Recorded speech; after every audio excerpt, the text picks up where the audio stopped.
Harga pasaran terbaru Pratama Arhan di klub Bangkok United yang langsung cetak 2 assist.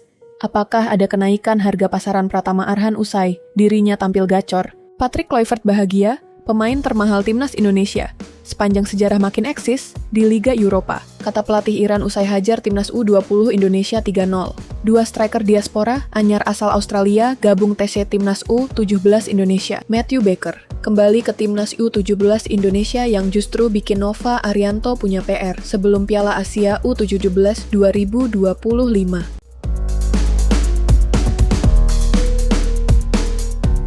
Harga pasaran terbaru Pratama Arhan di klub Bangkok United yang langsung cetak 2 assist. Apakah ada kenaikan harga pasaran Pratama Arhan usai dirinya tampil gacor? Arhan sendiri diketahui baru gabung ke Bangkok United pada awal 2025. Pratama Arhan resmi gabung Bangkok United pada 7 Januari 2025. Bek berusia 23 tahun itu didatangkan usai kontraknya habis di Suwon FC. Arhan pun mendapat kontrak panjang di Bangkok United. Pemain andalan timnas Indonesia itu dikontrak hingga 30 Juni 2028. Sejauh ini, Arhan pun sudah mentas di 7 laga bersama Bangkok United dalam berbagai kompetisi. Dari 7 penampilannya, dia bisa mencetak 2 assist. Hasil Sydney FC versus Bangkok United. Pratama Arhan assist, sang klub jaga peluang lolos ke perempat final AFC Champions League. 2. Assist pertama Arhan tercipta di laga kontra Rayong FC dalam lanjutan Liga Thailand 2024-2025. Berkat kontribusinya, Bangkok United tahan imbang Rayong United kala itu dengan skor 2-2. Kemudian, umpan ciamik Arhan juga berbuah gol saat Bangkok United hadapi Sydney FC di babak 16 besar leg 1 AFC Champions League 2024-2025. Assist Arhan lagi-lagi membawa Bangkok United tahan imbang lawan dengan skor 2-2. Dengan kinerja apiknya di Bangkok United, berapa harga pasaran Pratama Arhan? Dilansir dari Transfermarkt, harga pasaran Arhan kini berada di kisaran 2,61 miliar. Arhan berada di urutan ke-22 dalam daftar pemain dengan harga pasaran tertinggi di Bangkok United. Pemain dengan harga pasaran tertinggi di klub itu adalah Richairo Zivkovic dengan 13,04 miliar.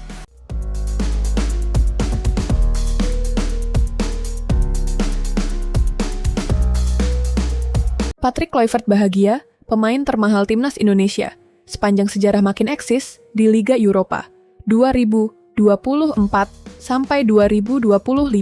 Setelah keluar masuk ruang perawatan sejak November 2024, Mads Hilgers akhirnya kembali bermain sebagai starter bersama sang klub FC Twente.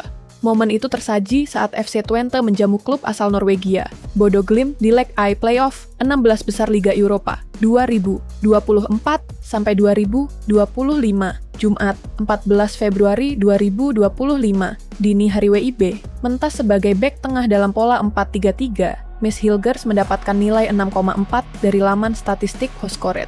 Berkat bantuan bek 23 tahun ini, FC Twente menang dramatis 2-1 atas Bodo Glimt. Pekan depan, gantian FC Twente yang tandang ke markas Bodo Glimt di leg 2 playoff 16 besar Liga Eropa 2024 sampai 2025. FC Twente hanya perlu hasil imbang untuk memastikan tempat di 16 besar. Jika lolos 16 besar, lawan yang dihadapi FC Twente bukan kaleng-kaleng. Klub peringkat 3 Eredivisie 2023 sampai 2024 ini akan menantang salah satu dari Olympiakos, Yunani, atau Rangers FC, Skotlandia. Jika tidak mengalami cedera lagi, Mads Hilgers dipastikan siap membela timnas Indonesia saat melawat ke markas Australia 20 Maret 2025 dan menjamu Bahrain 25 Maret 2025. Baik dalam pola 2 atau 3 back, tenaga Mads Hilgers akan diandalkan pelatih timnas Indonesia, Patrick Kluivert. Semenjak mengambil sumpah WNI pada akhir September 2024, Mads Hilgers sudah 2 kali membela timnas Indonesia. Hasilnya dalam 2 laga itu, skuad Garuda imbang 2-2 dengan Bahrain dan kalah 1-2 dari China. Karena itu, anak bontot dari 2 bersaudara ini dijamin membidik kemenangan dalam 2 laga kontra Australia dan Bahrain. Pelatih Patrick Kluivert sendiri membidik 4 angka kontra Australia dan Bahrain. Di saat bersamaan, Jay Itzes dan kawan-kawan dijamin memburu 6 angka kontra lawan-lawan mereka pada Maret 2025. Hal itu jelas demi memperbesar peluang timnas Indonesia lolos Piala Dunia 2026.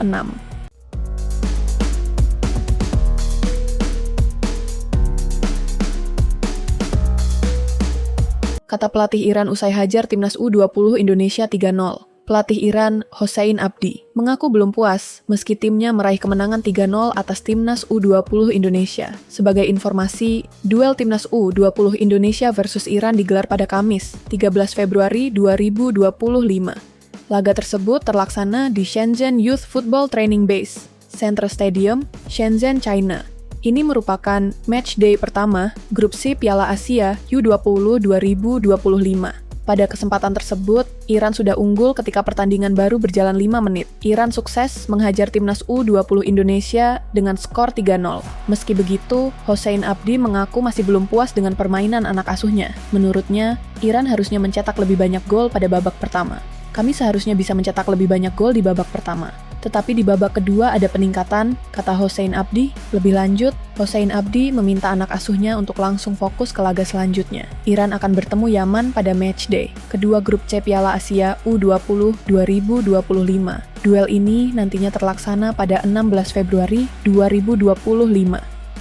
Dalam turnamen apapun, kami harus meraih poin terlebih dahulu. Kami harus melihat apa yang dapat kami lakukan di pertandingan berikutnya. Fokus pada kelemahan lawan dan memanfaatkannya, ucap Hossein Abdi. Di sisi lain, pelatih timnas U20 Indonesia, Indras Jafri mengakui bahwa timnya tidak bermain buruk ketika dikalahkan Iran. Menurutnya, kekurangan timnas U20 Indonesia adalah gagal mengantisipasi bola atas pemain Iran. Kami tidak bermain begitu buruk, tetapi kami kurang dalam antisipasi untuk umpan-umpan silang Iran. Selain itu, antisipasi bola-bola atas dan duel 1 lawan 1 kami kurang, kata Indras Jafri. Lebih lanjut, Indras Jafri juga memberikan sorotan untuk lini serang timnas U20 Indonesia. Pelatih yang sering disapa Coach AS itu menyayangkan kegagalan Jens Raven dan kawan-kawan memanfaatkan peluang menjadi gol. Sebenarnya kita punya kecepatan dan kesempatan untuk lakukan serangan balik, bahkan ada beberapa kali bisa membuat peluang. Namun sayang kami tidak bisa memanfaatkannya, ucap Indras Jafri.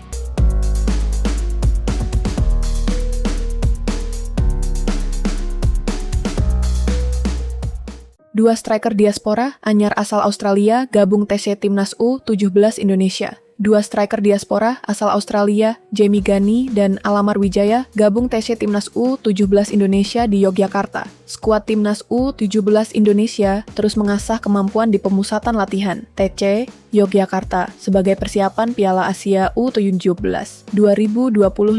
Saat ini, pasukan Nova Arianto menjalani TC di Yogyakarta sejak 1 Februari yang akan berlangsung hingga 25 Februari mendatang.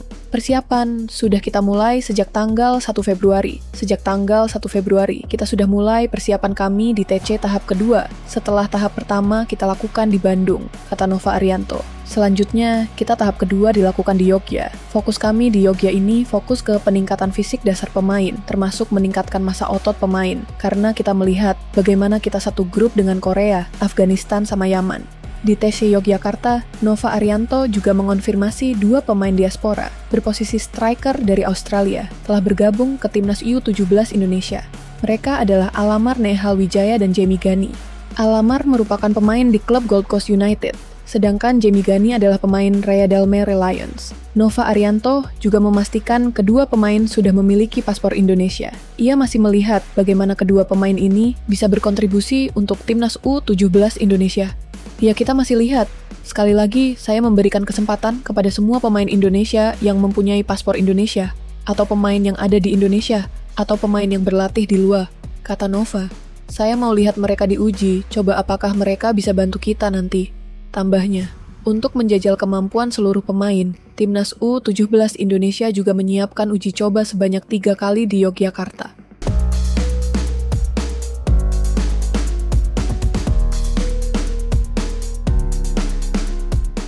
Matthew Baker kembali ke Timnas U17 Indonesia yang justru bikin Nova Arianto punya PR sebelum Piala Asia U17 2025. Matthew Baker kembali ke Timnas U17 Indonesia setelah sebelumnya bergabung di TC Timnas U20 Indonesia. Kini, pemain Melbourne City itu sudah terlihat bergabung bersama Timnas U17 Indonesia di TC Yogyakarta. Kembalinya Matthew Baker ke Timnas U17 Indonesia menambah kekuatan pasukan Nova Arianto. Tapi di sisi lain, Nova Arianto juga terus mengevaluasi satu posisi di bek kiri, yang berperan sebagai pelapis Matthew Baker di pertahanan. Matthew Baker sejauh ini diposisikan sebagai bek tengah sebelah kiri, yang memiliki kaki kiri lebih dominan. Ya, semuanya masih kita lihat, karena ada beberapa pemain baru yang masih mencoba kita lihat, kata Nova Arianto di sesi latihan Timnas U17 Indonesia di lapangan Yogyakarta International School. Dan beberapa posisi masih ada yang kurang seperti bek kanan atau bek kiri menjadi perhatian kami. Terutama dalam melapis Baker. Baker sebagai bek sebelah kiri itu yang menjadi catatan kami untuk kita mencari pemain agar bisa membantu kami di Piala Asia, tambahnya. Skuad Timnas U19 Indonesia terus mengasah kemampuan di pemusatan latihan Yogyakarta sebagai persiapan Piala Asia U19 2025. Ajang ini akan dilangsungkan pada 3-20 April 2025. Saat ini, pasukan Nova Arianto menjalani TC di Yogyakarta sejak 1 Februari yang akan berlangsung hingga 25 Februari mendatang. Persiapan sudah kita mulai sejak tanggal 1 Februari.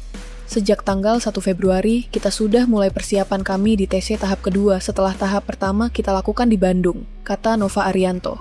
Selanjutnya, kita tahap kedua dilakukan di Yogya. Fokus kami di Yogya ini fokus ke peningkatan fisik dasar pemain, termasuk meningkatkan massa otot pemain, karena kita melihat bagaimana kita satu grup dengan Korea, Afghanistan, sama Yaman. Nova melihat sejauh ini anak-anak asuhnya mengalami tren yang meningkat di TC. Ia pun berharap hal ini bisa terus berjalan hingga mencapai kemampuan maksimal saat Piala Asia U17 2025 nanti. Perkembangan pemain saat ini, pemain sangat baik, pemain sangat bekerja keras selama TC kali ini, dan pemain menunjukkan kerja keras yang luar biasa, ujarnya. Dan saya cukup senang, dan saya harapkan pemain secara mental semakin kuat. Dan semua pemain bisa secara fisik, secara teknik, secara taktik, bisa lebih paham lagi. Dan kita bisa siap lagi di Piala Asia, imbuhnya.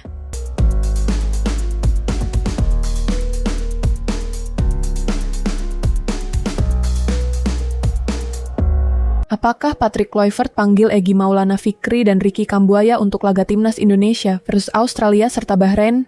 Keduanya merupakan pemain langganan Timnas Indonesia era Shin Tae-yong. Khusus Ricky, debutnya terjadi di era pelatih asal Korea Selatan tersebut. Namun, keduanya belakangan sulit mendapat tempat di skuad inti Timnas Indonesia. Sebab Egy dan Ricky kalah saing dengan pemain-pemain diaspora. Duet itu tidak patah arang. Egy dan Ricky sama-sama tampil bagus bersama Dewa United FC di Liga 1 2024-2025. Statistik keduanya cukup mentereng. Egy tampil 1 kali dari 22 laga di Liga 1 2024-2025. Ia menorehkan 9 gol dan 3 assist untuk Dewa United FC. Sedangkan Ricky turun dalam 18 pertandingan. Pemain asal Papua tersebut mencatatkan 2 gol dan 5 assist di Liga 1 2024-2025. Bisa dibilang, Egy dan Ricky merupakan pemain berlabel Timnas Indonesia yang cukup menonjol di kompetisi lokal. Statistik dan menit bermain itu sangat penting untuk dipertimbangkan Kluivert. Apalagi, pelatih asal Belanda itu sudah menyaksikan sendiri kiprah keduanya di Liga 1 2024-2025. Kluivert menonton langsung di tribun Stadion Pakansari, Bogor saat Dewa United menang 2-1 atas Persija Jakarta Sabtu, 8 Februari 2025 malam, GWIB. Belum lagi Egy dan Ricky diundang PSSI untuk bertemu dengan sang pelatih pada Senin 13 Januari 2025. Mereka berbincang sembari makan malam di sebuah restoran di Jakarta. Patut dinanti apakah Kluivert bakal memanggil Egy dan Ricky atau tidak. Sebab syarat menit bermain serta statistik bagus dimiliki kedua pesepak bola tersebut.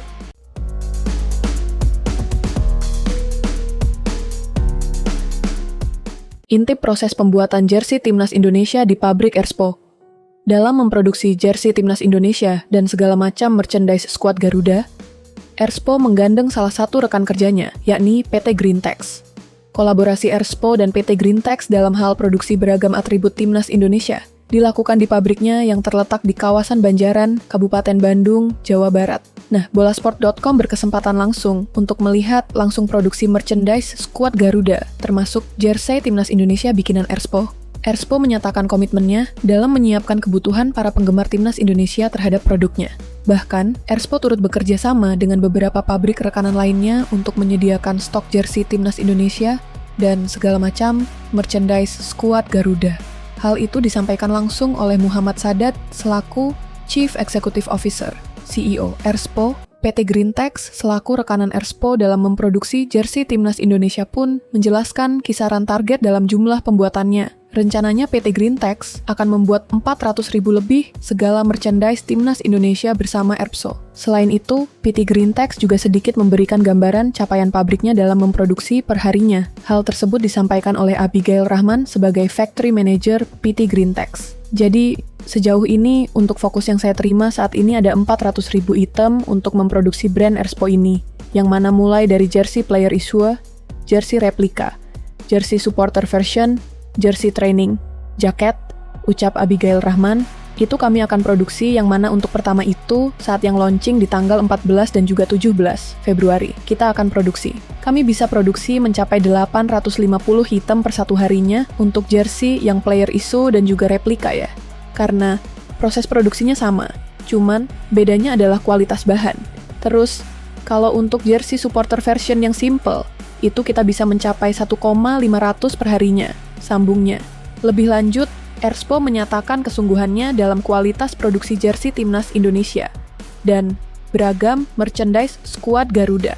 Erspo juga menambahkan bahwa pihaknya berupaya maksimal untuk menyiapkan jelang launching penjualan ke publik pada 14 Februari 2025 nanti. Kami tidak boleh main-main soal timnas Indonesia, kualitas produk, ujar Muhammad Sadat. Kalau dibilang siap 100%, ya namanya hidup kan, kita nggak mungkin semuanya sempurna gitu ya, kesiapan produk jelang launching ke publik.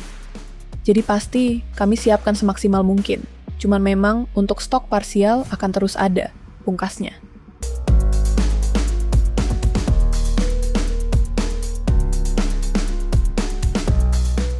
Pembelaan Erick Thohir setelah timnas U20 Indonesia kalah menyakitkan dari Iran. Garuda Nusantara menjalani laga perdana Piala Asia U20 2025 dengan kekalahan saat bertemu Iran dengan skor telak 3-0. Mereka cukup kesulitan dalam melakukan kreasi serangan dan lebih banyak bertahan. Persiapan yang sudah dilakukan sejak tahun lalu masih belum bisa memberikan dampak positif. Selain itu, Iran memang tampil solid sejak menit pertama dan sukses memberikan ancaman sepanjang laga. Erick Thohir menjelaskan, perjalanan timnas U20 Indonesia masih panjang. Menurutnya, 2 pertandingan selanjutnya akan cukup krusial bagi mereka. Dia juga masih memasang harapan tinggi, karena ini adalah calon-calon pilar timnas Indonesia di masa depan. Selain itu, mereka masih muda dan bisa terus berkembang di masa depan. Masih ada 2 pertandingan lagi untuk timnas Indonesia U20 di fase grup Piala Asia U20 2025. Timnas U20 saat ini adalah pemain muda masa depan yang akan membela timnas Indonesia, tulis Erick Thohir di laman Instagram pribadinya. Sosok yang menjabat sebagai Menteri BUMN ini melanjutkan, semua supporter saat ini harus kompak. Termasuk tidak menyalahkan semua pemain yang sudah berjuang keras di lapangan. Menurutnya, ini adalah proses bagi pemain muda ini untuk mendapatkan pengalaman. Selain itu, dia memastikan bahwa Garuda Nusantara siap berjuang keras di ajang ini. Kita harus terus dukung apapun hasil yang diraih, karena mereka sudah berjuang dan memberikan yang terbaik untuk Indonesia, tutupnya. Pada pertandingan selanjutnya, Timnas U20, Indonesia akan berjumpa dengan Uzbekistan pada Minggu, 16 Februari. Indra Syafri harus segera mempersiapkan pasukannya dengan baik karena lawan mereka adalah juara di edisi sebelumnya. Pembinaan pemain usia muda yang baik di Uzbekistan juga jadi modal solid yang membuat mereka kuat di timnas kelompok umur. Mencuri poin di laga tersebut akan jadi modal penting bagi perjalanan Indonesia, apalagi mereka datang dengan target menembus semifinal.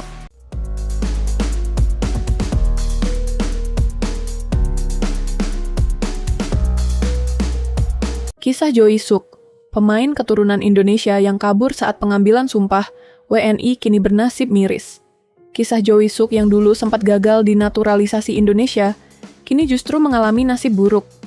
Padahal, sebelumnya, ia sempat jadi bintang di Liga Kroasia. Joey Soek adalah pemain asal Deventer, Belanda, yang lahir pada 8 Juli 1989. Dirinya sempat masuk radar pemain naturalisasi Indonesia pada 2011. Pihak PSSI dan Joey Soek bahkan telah melewati berbagai tahap supaya pemain yang berposisi sebagai gelandang bertahan itu bisa perkuat tim Garuda. Pada saat itu, Joey Soek dijadwalkan akan mengambil sumpah WNI bersama 2 pemain diaspora lainnya, yakni Diego Michels dan Ruben Warbanaran.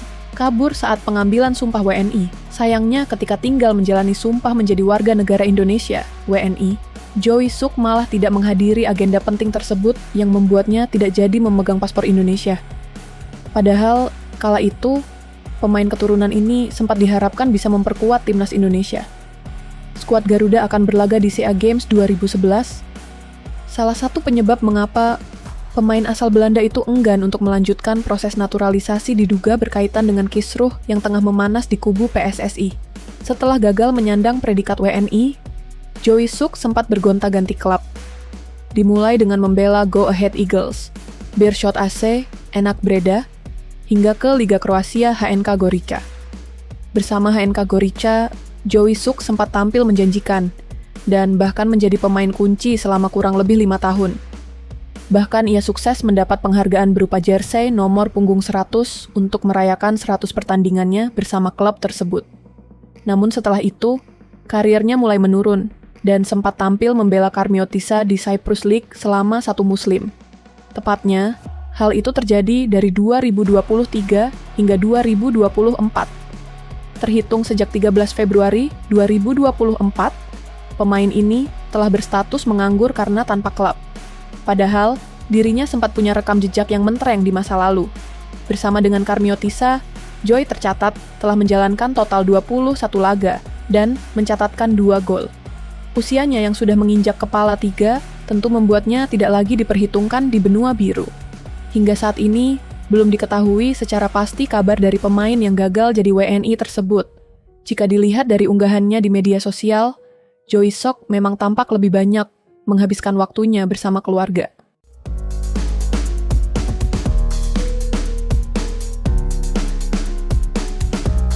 Tom Hay ungkap sosok pelatih yang berperan besar dalam karirnya. Nama yang muncul pun cukup mengejutkan, yakni Dick Advocaat. Hay telah lama berkarir hingga kini menginjak usia 30 tahun. Walau begitu, ia masih menjadi andalan di lini tengah Almere City maupun timnas Indonesia. Kepiawaian Hay menguasai bola, mengumpan, dan mengeksekusi bola mati membuatnya masih sangat diandalkan. Namun, siapa sejatinya pelatih yang berhasil membentuk sang pemain? Hay mengungkapkan, ada 2 sosok yang sangat berpengaruh dalam karier sepak bolanya. Yang pertama adalah Dick Advocaat, pelatih yang memberi debut profesional ketika bermain di AZ Alkmaar. Saya melakukan debut profesional saya untuk AZ Alkmaar di bawah asuhan Dick Advocaat. Saya memiliki banyak kenangan indah bersamanya. Ujar Hay dikutip dari laman Kita Garuda, Jumat 14 Februari 2025. Dan tentu saja, sangat spesial memiliki Marco van Basten sebagai pelatih. Imbu X SC Heerenveen tersebut, Tom Hay saat bela Almere City. Foto, Instagram, Almere City FC. Selain 2 pelatih itu, Hay banyak mendapat ilmu dari juru taktik Belanda lainnya. Mereka adalah John van den Brom, Erwin van der Looy, dan Kees van Wonderen. Menurut Hay, bersinggungan dengan banyak pelatih Belanda, membuatnya memiliki gaya bermain yang khas negeri kincing angin. Ia bersyukur pernah bertemu dengan pelatih-pelatih itu. Saya juga dilatih oleh banyak pelatih hebat lainnya asal Belanda. Mereka benar-benar berinvestasi untuk kemampuan saya saat menguasai bola, ungkap Hay. Saya pikir itulah salah satu ciri khas sepak bola Belanda. Mereka sangat fokus pada aspek tersebut. Dan bagi saya yang masih cukup muda saat itu adalah pengalaman berharga bisa bekerja dengan mereka, tandasnya.